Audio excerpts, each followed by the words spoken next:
देश के 12 राज्यों में एसआईआर प्रक्रिया शुरू होने जा रहे हैं, जिसको लेकर फॉर्म भरने का काम शुरू हो गया है। लेकिन एसआईआर के खिलाफ सुप्रीम कोर्ट में याचिका दाखिल करके एडवोकेट सुबोध चंद्र रॉय ने कहा कि इसमें परिवर्तन की जरूरत है। एसआईआर का ए फॉर्म सही और बी फॉर्म में परिवर्तन की जरूरत है। हाँ, एसआईआर को मामले में एक बहुत ही फंडामेंटल एक क्वेश्चन है जो अभी तक भारत में उठा नहीं। हम लोग तो फॉर्म भर रहे हैं। अभी आपको मालूम होगा जो एसआईआर चल रहा है 9 स्टेट्स एंड 3 यूनियन टेरिटरीज में। वो जो 9 स्टेट्स है मैं आपको पढ़ के सुनाऊँ। उस स्टेट का नाम है Chhattisgarh, Goa, Gujarat, Kerala, Madhya Pradesh, Rajasthan, Tamil Nadu, Uttar Pradesh, West Bengal and the union territories of Andaman and Nicobar islands, Lakshadweep and Puducherry. ये 9 स्टेट्स और 3 यूनियन टेरिटरीज में अभी एसआईआर चल रहा है। बहुत ही प्रॉब्लम हो रहा है विभिन्न स्टेट में। जो ये बहुत जल्दबाजी हो रहा है ये करने के। एसआईआर का जो प्रोसेस है इसमें ये बीएलओ जो कर रहा है, बीएलओ का ऊपर बहुत बड़ा प्रेशर आ रहा है। इसका खिलाफ बहुत मामला हो रहा है, सुप्रीम कोर्ट में भी है। लेकिन जो फंडामेंटल क्वेश्चन है ये एसआईआर मामले में एक भी अभी तक उठा नहीं। वो मामला है ये जो प्रोसेस है, ये प्रोसेस इल्लीगल है कम्प्लीटली। क्यों आप सोच रहे? ये क्वेश्चन का आंसर ये है, आपको तो फॉर्म मिला, फॉर्म एक तो दिया है ना, एनुमरेशन फॉर्म बताया गया है। वो फॉर्म को फिलअप करके दे दो। फॉर्म आपने देखा है? हम लोग बहुत देखा है। एकदम क्या बताया, ऐसा बोल रहा है जो आप अगर आपका नाम अगर 2002 का जो इलेक्टोरल रोल था उसमें अगर है तो आपका और कोई डॉक्यूमेंट नहीं ज़रूरत पड़ेगा इस्टेब्लिश करने के लिए जो आप अभी वोटर होने का आपका आप लायक है। अगर आपका वो 2002 में आपका नाम नहीं हो, सपोज़ आपका कोई रिलेटिव का नाम था।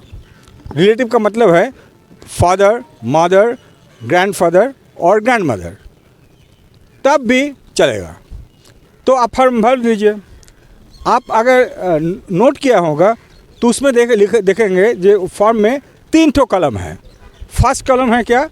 फर्स्ट कलम ऊपर आपने देखा है तो मैं दिखा दूँ। ये भी वो बहुत ही इम्पोर्टेंट थिंग है। एनुमरेशन फॉर्म जो है उसको मैं 2 टुकड़ा करा। ये ऊपर वाला मैं इसको नाम दिया है कॉलम ए। ये देखिए कॉलम ए। कॉलम ए में है क्या? ऊपर में आपका नाम, इलेक्टर्स नेम, आपका जो voter ID card, epic number, address, ये सब लिखा है।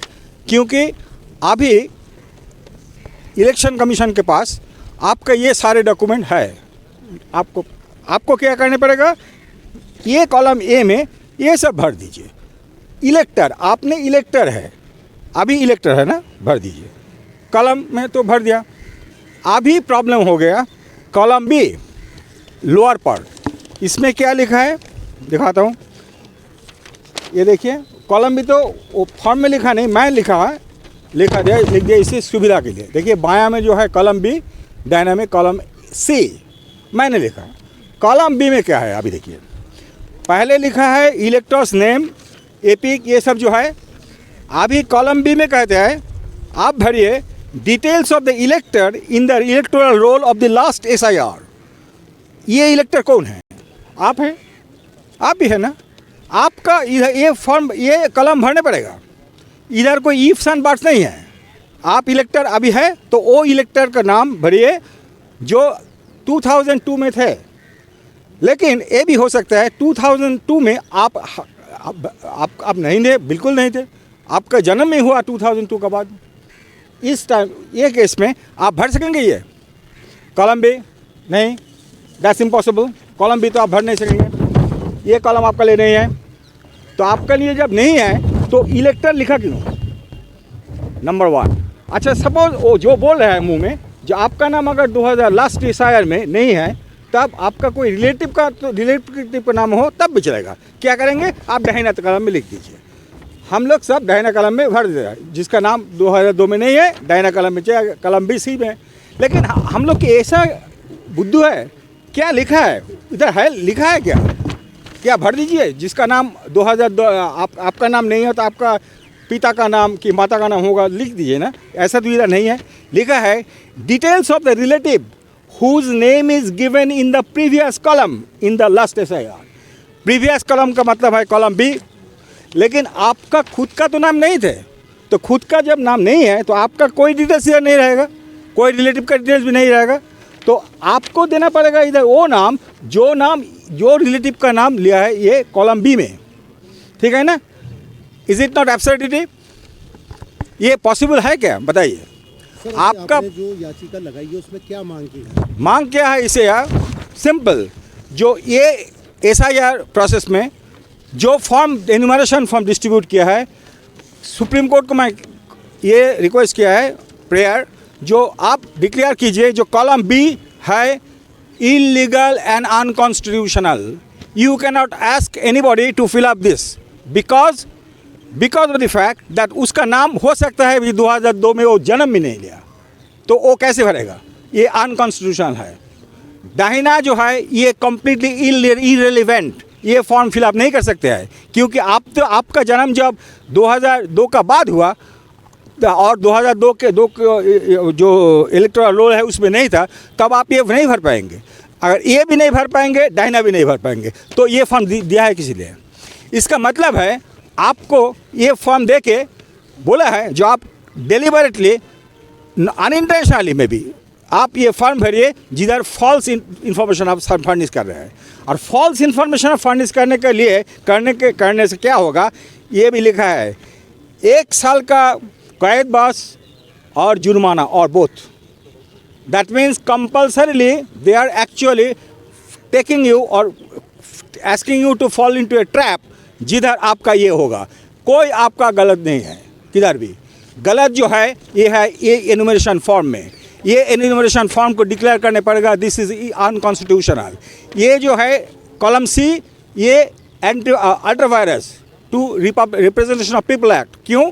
रिप्रेजेंटेशन ऑफ पीपल एक्ट में ऐसा कोई प्रोविजन नहीं है जो आपका फैमिली का बारे में, आपका नाम इलेक्टर आप है कि नहीं, ये सोचना पड़ेगा, ये देखना पड़ेगा। Only this thing you will disclose. You cannot go into the details of the family members. That is unconstitutional and unlawful. So ये both columns are actually void. हमारा याचिका ये है, जो SIR का मतलब मेरा कोई नहीं है। SIR क्या, लेकिन जो प्रोसेस आप कर रहे हैं वो process according it must be established according to the procedure of law, establish by law. क्योंकि ये लॉ का एस्टेब्लिश नहीं है तो हम लोग कैसे भर रहे हैं। मैं अगर ये कहूँ, जो ये फॉर्म जो दिया है, ये फॉर्म एक भी आदमी सही तरीक़ा से भर नहीं सकेंगे, क्योंकि आप जब ऐसा ये भर दिया बायां 2002 लेफ्ट कॉलम बी, तब दाहिना आपका कुछ नहीं है। इधर आपको लिखना ही पड़ेगा जो रिलेटिव जो है उसका नाम क्या है, देन उसका रिलेटिव का नाम क्या है। ये सब इररेलेवेंट इन्फॉर्मेशन का याचिका जो दिया है ये कम्प्लीटली गलत है, ये हमारा कॉन्स्टिट्यूशन का खिलाफ है, ऐसा वो नहीं कर सकता है। लेकिन ये क्वेश्चन अभी तक को किसी का मुंह से निकाला नहीं, इसीलिए मुझको ऐसा स्टेप लेना पड़ा। नहीं, ये तो हमारा आदमी को सामने लाना पड़ेगा। आज आपने याचिका दायर की तो उस पर क्या जवाब आया? नहीं, अभी तक तो हमारा फाइल हो गया, अभी ये तो लिस्टिंग होगा, लिस्टिंग होने के बाद ही होगा। मगर इससे पहले भी कई ऐसा याचिका दायर की, मगर सुप्रीम कोर्ट ने कहा कि इस पर हम एक साथ संज्ञान लेंगे और देखेंगे, तो उस पर क्या लगता है, क्या इतनी उम्मीद रखती है? मैं तो वो उधर जो भी होगा, ये फाउंडेशन तो एनुमरेशन फॉर्म है ना, मैं तो कहा तो ये एनुमरेशन फॉर्म के ऊपर आप कुछ काम ही नहीं कर सकेंगे। ये जो याचिका जो कुछ हो रहा है, जो in the name of SIR, वो पूरा फंडामेंटली रॉन्ग है। इट इज़ वॉइड एब इनिशियो, आप नहीं कर सकते। सुप्रीम कोर्ट अब इस पर संज्ञान लेगा, कहीं ना कहीं इस पर प्रतिबंध लगाया जाएगा? बिल्कुल ये तो करना ही पड़ेगा, क्योंकि आप तो ऐसा नहीं, आप तो फोर्स नहीं कर सकते, नहीं आप तो इलीगल फॉर्म हमको भरने के लिए कहते हैं। You are compelling me to declare false things. जो डिक्लेयर करके क्या हो रहा है, मैं ये तो ऑलमोस्ट एफिडेविट है, इसमें हमारा जो भी डिक्लेयर कर वो तो फॉल्स डिक्लेरेशन है। फॉल्स डिक्लेरेशन करने से तो हमारा 1 साल कैद और जुर्माना लग जाएगा। सुबोध जी, क्या लगता है सरकार इस पर कहीं ना कहीं कोई राजनीतिक खेल खेल रही है? सरकार का क्या मतलब, मैं नहीं सुन, रॉन्ग थिंग लिख कर सरकार का क्या क्या क्या उपलब्धि होगा? क्योंकि जिस तरह से देखा जाए SIR का मुद्दा सत्ता पक्ष नहीं स्टार्ट करा था और उस पर ये बड़ा मामला जब विपक्ष इस पर सवाल ही उठा रहा है, मगर कहीं ना कहीं पिछड़ता नजर आ रहा है। नहीं, मैं चाहता हूँ अभी नहीं, कुछ नहीं, अभी स्टे कीजिए, ये प्रोसेस को स्टे करना पड़ेगा, दैट्स इट, ये मेरा जगह है।